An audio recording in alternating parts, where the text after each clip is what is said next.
Greetings, my dear viewer. You're on the channel The Price of Cheating. The channel is for those who appreciate traditional family values and condemn adultery. So be sure to subscribe to the channel. Let's get started. The atmosphere between Sarah and me was becoming more and more tense. I could hardly remember the last time we had any real intimacy, and the feeling of genuine connection seemed like something from another life. It had probably been almost 2 years since Sarah started distancing herself from me. Before that, I would say our intimate life was quite satisfactory. Sure, it had slowed down, maybe once or twice a week on good days, especially after a couple of drinks. But for a man of 55, I considered that a pretty decent result. However, for Sarah, who was 47, the prospect of approaching 50 frightened her as if she were about to undergo a painful surgery. Every time I tried to reassure her by telling her she was still beautiful and desirable, it only made things worse. Instead of comfort, my words seemed to awaken something in her that made her flee and slam the bedroom door shut if I said anything with even a hint of tenderness. People say menopause isn't so bad for women, but for men, it can feel like the end of the world. My intimate life didn't just slow down, it came to a complete stop. After 32 years of marriage, I had somehow become repulsive to my own wife. I couldn't understand what I had done to deserve her contempt, but every time I got close to her, she either snapped or grumbled. Nearly 3 years had passed where I wandered around the house at night and often ended up on the couch. The situation worsened when, foolishly, I agreed to let her turn the guest room into her sewing studio, so making it my bedroom wasn't even an option. I took long showers, hoping to relieve the tension, but even those brief moments of solitude were short-lived. Sarah would bang on the bathroom door so loudly that the entire neighborhood could hear her shout, "Richard, don't you dare waste water on filthy things! Our water bill is already through the roof, and I'm not cleaning the tiles again!" Our neighbor, Mrs. Smith, would give me sideways glances whenever we passed in the hallway, as if she was convinced I was some kind of deviant. And her husband, Mr. Smith, looked at me with pity, a slight smirk on his lips. I was on the edge. I was miserable. Sarah was miserable. Even the neighbors were caught in our domestic chaos. I started looking up divorce lawyers at work, too afraid to do it at home where I might get caught. Divorce seemed like a disaster waiting to happen. Sarah had never worked, so alimony was inevitable, and I'd be stuck paying rent. Worse, she would probably take most of what we had, except for the bed we no longer shared. The only grim comfort I had left was that by staying married, at least I didn't have to pay for 2 separate homes.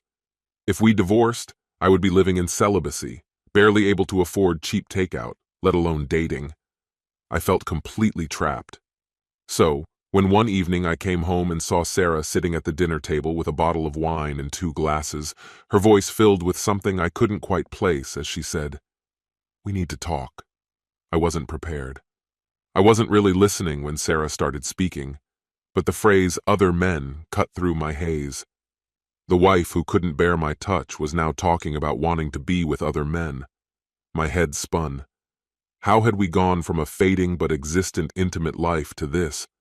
What was I supposed to do now while she pursued new pleasures? She fell silent, waiting for my response. My anger flared and I shouted, "Sorry, Mrs. Smith." Then, turning to Sarah, I yelled, "So what am I supposed to do while you chase after every man you meet?"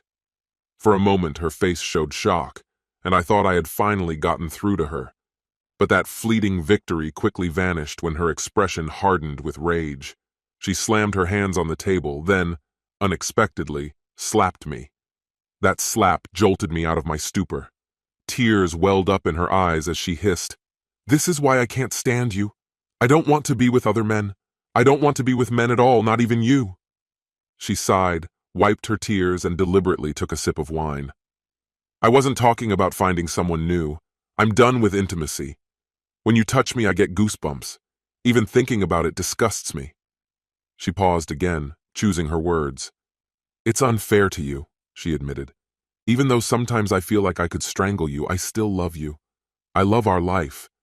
But this is unbearable. I know you're suffering, and I understand that those long showers don't help." Her words hung in the air between us, leaving me speechless and shattered. The knock echoed in the quiet room, snapping me out of my thoughts. I was just about to speak when Sarah fixed her gaze on me. "I think it's time for you to start seeing other women," she said in an even voice, though there was an edge that cut through the air. "Other women?" I repeated, stunned. "You actually want me to sleep with someone else?" The surrealness of the moment left me speechless for a second. "Yes," she replied, her tone still calm but unmistakably laced with irony. "It's better than what we have now, don't you think?" Her words hung between us, and I didn't know how to respond. The absurdity of the situation made me reflect on how much my life had changed since the divorce. Without thinking, I blurted out, "Sarah, I'm 55 years old. I'm not wealthy, and I'm definitely not in the best shape. If even my own wife isn't interested in me, why should anyone else be? Believe me, I've thought about this." But Sarah had already anticipated my objections. "By the way, Victoria, a friend of mine from the gym, saw your pictures. She's willing to help," she said, casually handing me her phone. I stared at the screen, struck by Victoria's beauty. She looked around 40. Despite myself, I felt a slight spark of attraction as I studied her photo. "She's interested in me?" I mumbled in disbelief, raising my eyebrows.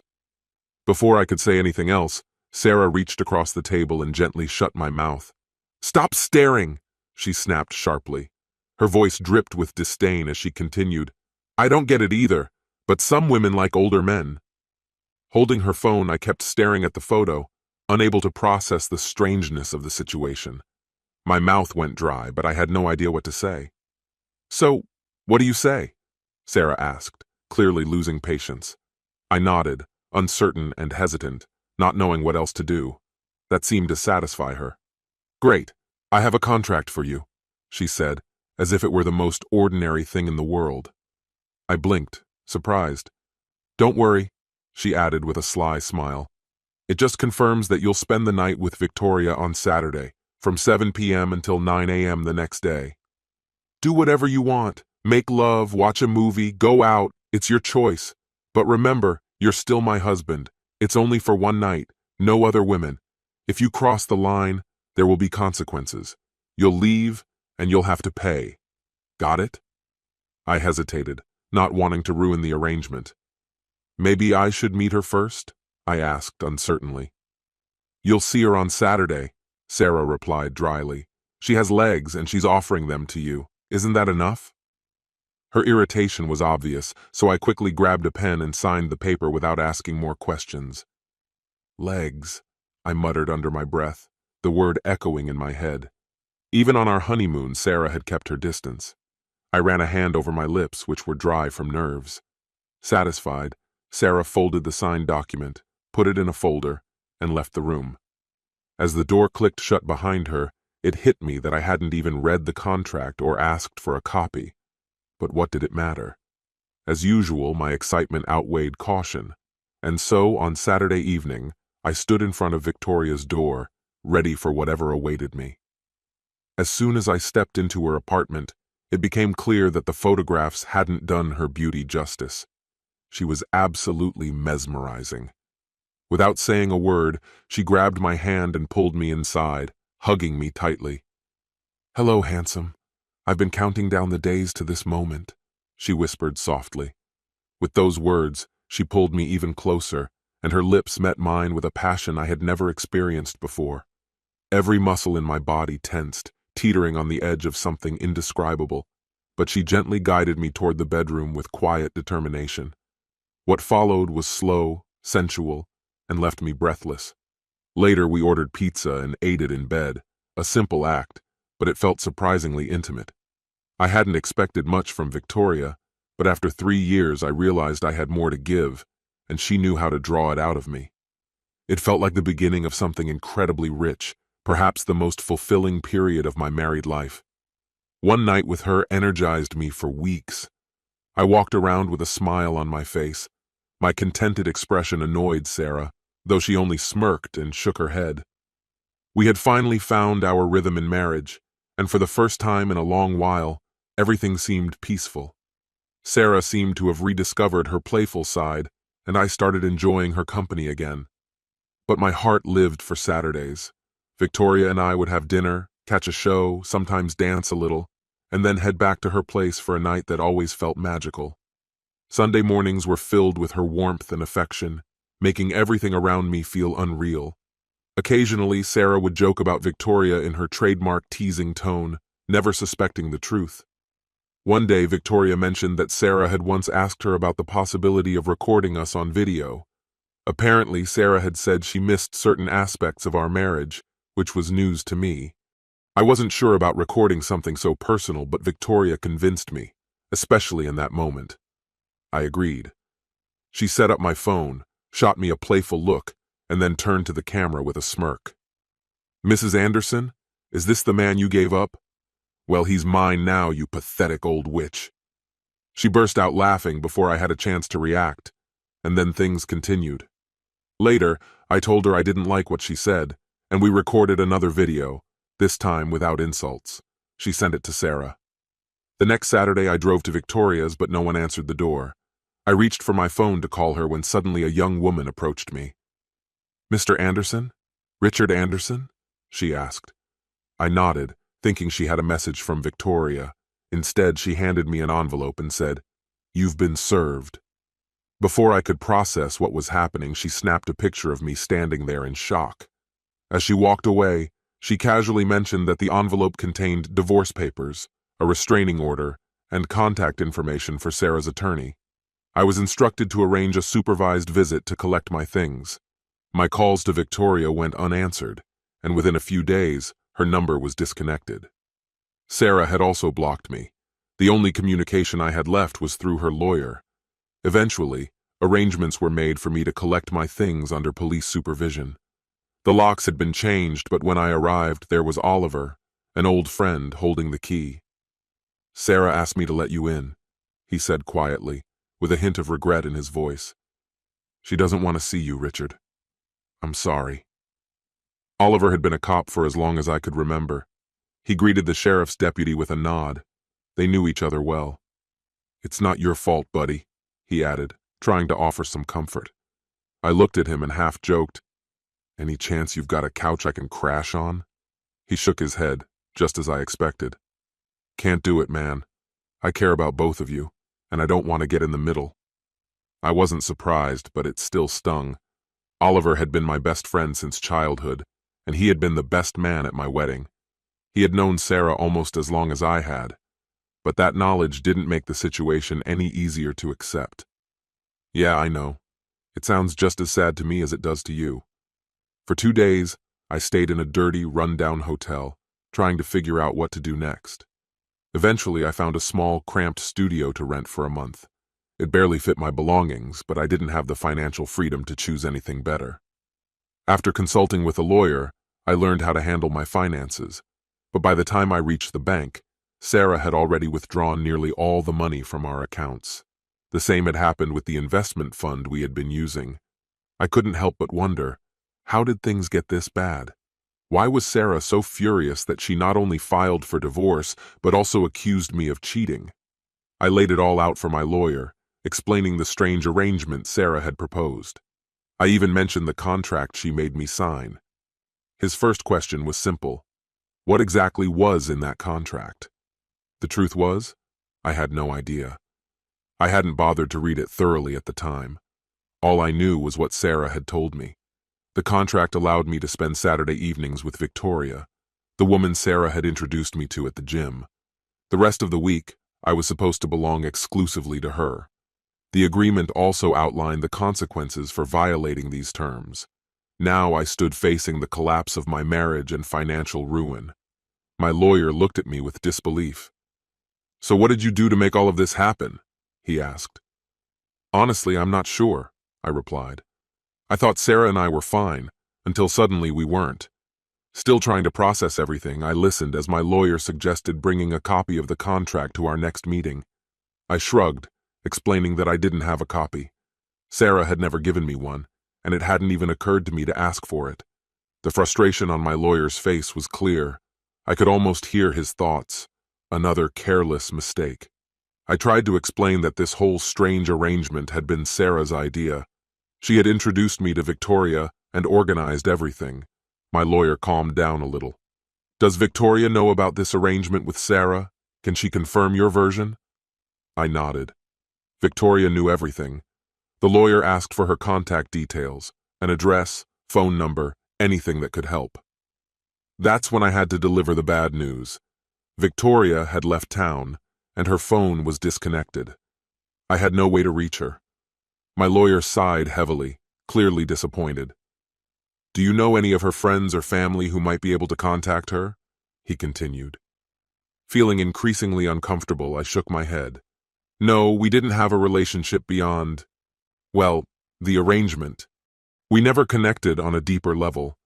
The lawyer rubbed his temples, obviously irritated. So it's just your word against your wife's? He asked, clearly frustrated. I didn't need to answer. We both knew the answer. I had messed everything up, and there was no easy way out of this situation. When the day of the trial arrived, Sarah presented a heartbreaking story. With tears in her eyes, she told the judge how she had gone through menopause, while her ungrateful husband cheated on her with a younger woman. She claimed that I had even forced this woman to send her a humiliating video of the two of us in bed.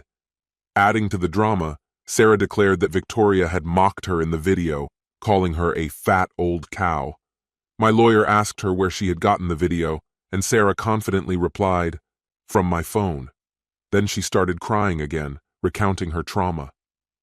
"And what was your husband doing while this woman insulted you?" my lawyer asked grimly.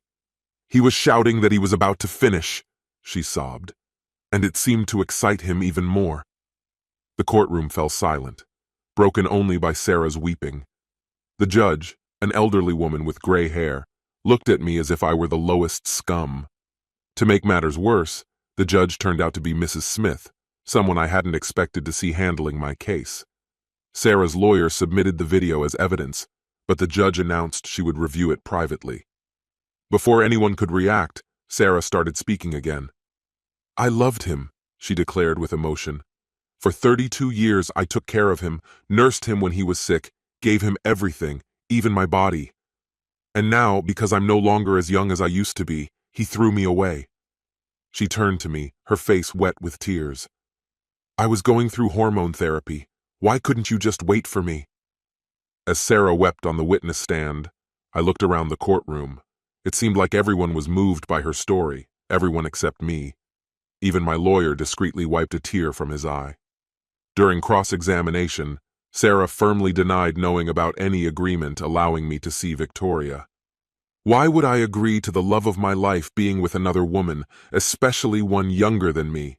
she cried, her voice breaking with pain. "So where do you think your husband was on Saturday nights?" my lawyer asked. Without a moment's hesitation, Sarah burst into tears again. "I don't know," she sobbed. "I have no idea." "Where did your husband spend the entire weekend?" the lawyer asked with a sarcastic tone. "Fishing," Sarah replied, her voice dripping with bitter irony. "He always came back smelling like fish." The courtroom erupted in laughter. Mrs. Smith, strangely enough, had managed to make everyone laugh. Even the judge chuckled softly before tapping her gavel to restore order. When it was my turn to testify, I began explaining how Sarah introduced me to Victoria and orchestrated this entire mess. During cross-examination, the opposing lawyer demanded that I produce a copy of this supposedly existing agreement. Shifting uncomfortably in my seat, I had to admit that I didn't have it. Only Sarah had that document. The judge snorted, clearly disappointed with my explanation. Sarah's lawyer then held up a photograph and asked, "Is this the woman you knew as Victoria?" I glanced at the photo, nodded slightly, and replied, "Yes." Addressing the judge, the lawyer confidently stated, "Your Honor, during our investigation we discovered that this woman is not Victoria at all. In fact, she's an escort named Emily Morton, with a long history in several cities. She usually disappears after a few months, and we believe she has already vanished." With a smug smile, the lawyer returned to his desk, holding a stack of documents. "Your Honor, these are financial records from Mr. Anderson's account, obtained by court order. Mrs. Anderson is not listed in these documents and did not have access to these funds." I jumped from my chair, outraged. "We've always had separate accounts, but Sarah manages all our finances. She has my passwords, She controls everything. Sitting at her table, Sarah sharply denied it. That's a lie, Your Honor. I don't know his passwords. He never shared them with me. The judge banged her gavel again. Enough. Speak only when addressed. Sarah's lawyer shoved the financial reports in front of me. Mr. Anderson, look at the highlighted transactions from the last 6 months. His voice was firm. What do you see? I scanned the paper, confused. They look like transfers from my account. And how much were these transfers? He pressed. $300 each, I said, shaking my head in disbelief. But I didn't authorize them. The lawyer's eyes narrowed. And can you tell us on which days of the week these transactions occurred? I hesitated. You want me to check each one? No need, he said, smirking. Just name the day. It took a moment to realize. Saturdays, I finally understood. They were all on Saturdays. Smiling, the lawyer waved another stack of papers in the air. These payments went to an account linked to Miss Morton, the woman posing as Victoria. These were her fees. While your wife was likely struggling at home, you were draining the family's finances for your personal pleasures. I tried to explain how Victoria, or rather, Emily, had manipulated the whole situation, but my words were drowned out by the judge's clear irritation. The outcome was inevitable. Sarah was awarded the apartment, 80% of our savings and investments, and a significant portion of my salary as alimony. On top of that, I was also ordered to cover her legal fees and maintain her apartment for 3 years. As we left the courtroom, Sarah was in tears, whispering repeatedly, "But I loved him," over and over again. She had won, but it didn't look like a victory. For a moment I thought about comforting her, but when I looked up I realized it wasn't necessary. My best friend Oliver was already holding her, and they were walking away together. I wasn't surprised when Oliver moved into that apartment shortly after the divorce. I didn't hold it against him. The apartment I had renovated for Sarah was far better than his shabby bachelor pad. The following years were tough, emotionally and financially. I found myself frequenting rundown bars where the drinks were watered down and the women were even cheaper. After my marriage fell apart, I found myself involved in more physical relationships than I ever had while married, but none of them brought me true satisfaction. Looking back, I would gladly trade all those empty moments for just one more night with Victoria. Surprisingly, I wouldn't have cared if Oliver was with Sarah, though it did bother me that not only was he sharing a bed with her, but he was also living off me, using my money to pay for the apartment they shared. From what I heard, being with Sarah was like being with a lifeless mannequin. This realization only hit me after I started interacting with women like Victoria and others of her level after the divorce. And a year later, during a business trip, I unexpectedly ran into Emily Morton. To my surprise, she greeted me warmly, showing no sign of guilt for the role she played in the downfall of my marriage. "It was a golden opportunity for me," she said, smiling. "I enjoyed spending time with you. Plus, I made decent money, not to mention that the rent for that fancy apartment was paid. It was the best place I'd lived in for a long time," she added with a sly smile. "And the other 6 nights, I could invite anyone I wanted." I couldn't hold a grudge. She even lowered her usual rate and stayed with me until late into the night. I missed the conference, lying in bed with her and snacking on samosas. Eventually, the conversation shifted to Oliver. I knew Oliver back when he was still working in crime prevention. He was one of those cops who turned a blind eye to certain things in exchange for a small favor. Sometimes it was just a quick meet-up in an alley. Not that he was much of a talker, she laughed. "Honestly, I was shocked when your wife chose him over you. He's not particularly attractive, quite scrawny, and let's just say his hair has seen better days." I smirked, understanding what she meant. "I guess that was enough for Sarah. She always preferred to get things over with quickly," I said. Though to be honest, I always suspected she would have preferred to avoid intimacy altogether, at least until everything fell apart. Her eyes began to fill with tears. "You really treated me like a person. You took me out. We went dancing. We had real dates. No one had done that for me since high school. I want to help you. I'll testify against Sarah. I'll tell the whole truth." She spoke with anger and conviction. We filed an appeal in court, and soon the legal battles began. 5 weeks later, the case was closed. Emily and I exposed Sarah for who she really was, proving that she orchestrated everything, with Oliver's help. I no longer had to pay alimony to Sarah, and the court ordered her to return my money. Sarah had outsmarted me, but the truth always comes out. This concludes the story. If you like it, then put your powerful like and subscribe to the channel.